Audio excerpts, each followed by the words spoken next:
Hey guys, this is Kendall Terry, and this is the first part of evolution for Biology 1.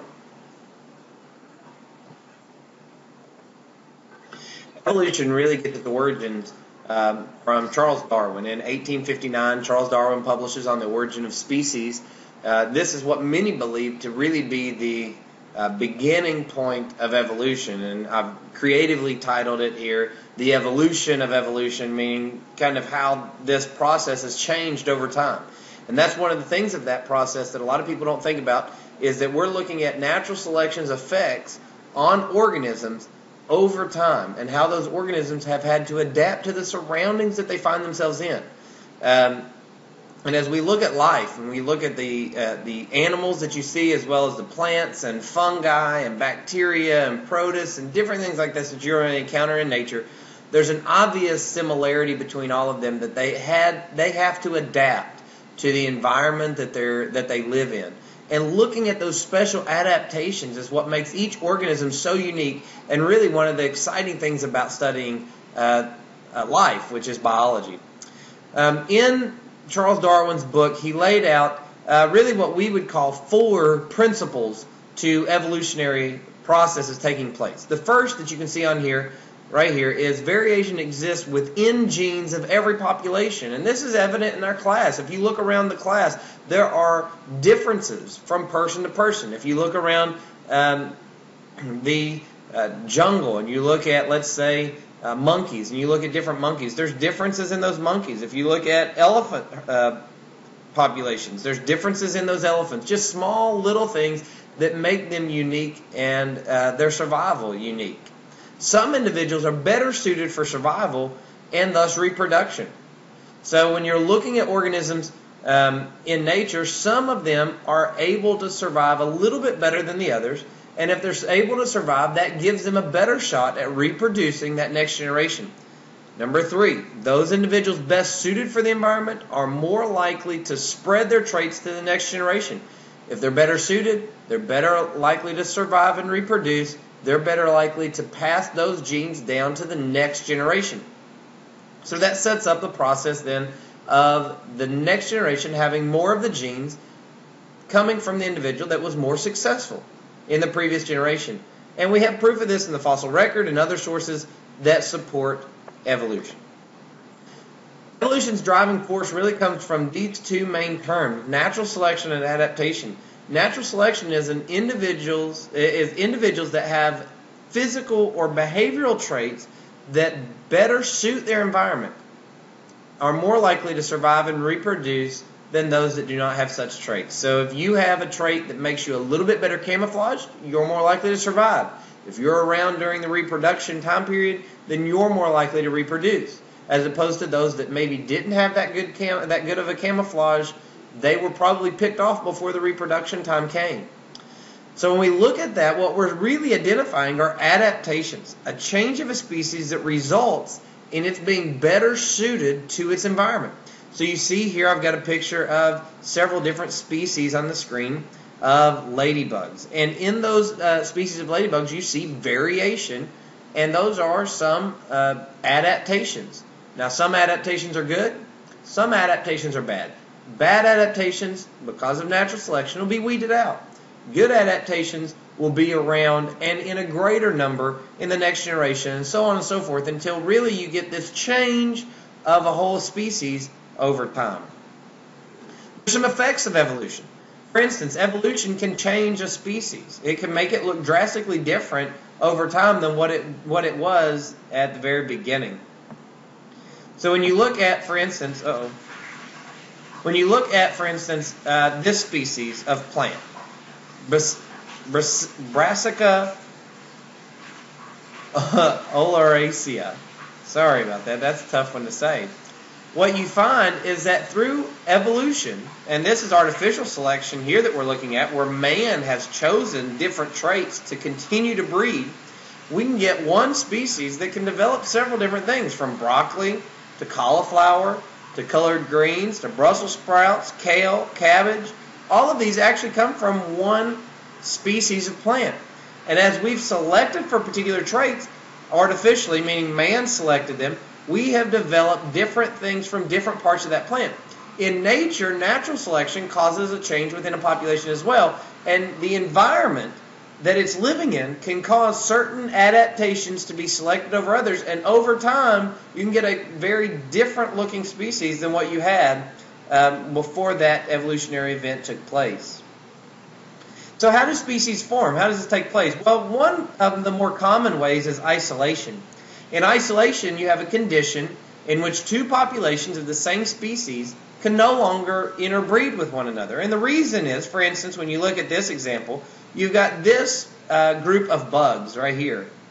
And there is some kind of, in this case, it looks like a stream that has divided the population.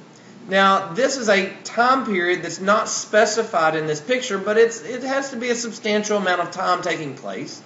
So you've got a time frame that has caused these population of bugs that used to be one population, everybody can interbreed, to adapt to different sides of this water source. Assume that these bugs cannot travel across the water from one side to the other. Maybe there are predators on one side that are not on the other, and those predators also cannot travel across that water source. If those predators are around, what you see happening here is that these bugs that are having to adapt to that side of the water will begin to possibly look different and maybe even act different as evolution takes place. As natural selection chooses the ones that are better adapted to that side of the water, survive and reproduce, the ones that aren't as well adapted to that side of the water will be taken out or weeded out of the gene pool. Over time, if that water source that has separated these two bug populations goes away, let's say a drought takes place, and these two populations can now intermingle, if the events that have taken place while that water was there separating them is significant enough, because they've been isolated from each other, they may be to the point to where they can no longer interbreed. If so, then these two bugs are now different species, coming from a similar or common ancestor, but now different. So let's look at what are the records then of evolution. If evolution takes place in nature, then we should have some kind of record of it, of how it took place. Well, one place that we look is the fossil records. This gives us an account of extinct species, species that were weeded out of the population, that are no longer around, that have been taken out. And you also see a transition from organisms that were around, that have a certain adaptation, and slowly those adaptations change. And you can see a progression that has taken place of organisms over time. Another area we look is proteins. We'll discuss this more later on in the semester. The closer a protein is in its amino acid sequence, the more common the ancestor is.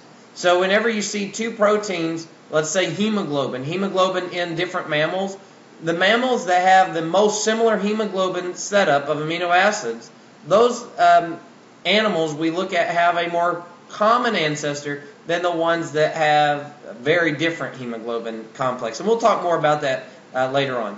Nucleic acids are something we look at. That's simply looking at the DNA. We know way more now about DNA since the Human Genome Project, and we've identified the genome of several species at this point. And when we compare those DNA, that DNA to each other, what we have found is that organisms share a good bit of DNA, which shows a common ancestor.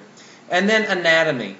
When you look at an organism, there's things like vestigial structures, structures with little to no function. I've got some of those pictured here.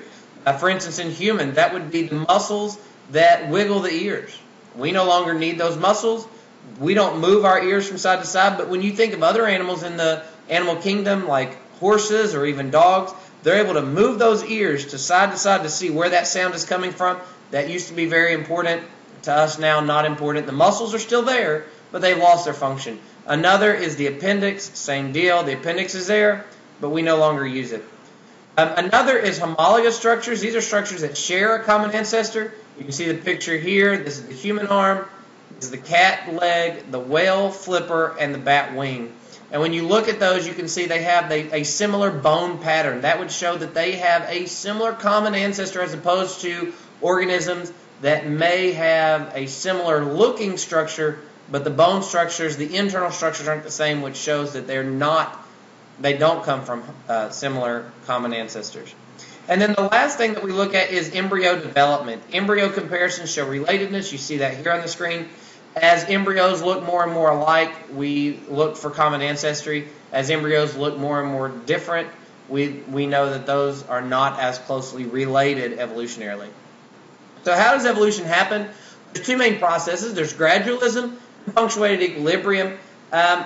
There's probably a good bit of both of these things happening, although they are differences in understanding here these processes. Gradualism is a gradual change over a long period of time. This says that as periods of time go, you're just going to get gradual change. And there's evidence of gradual change that takes place in nature.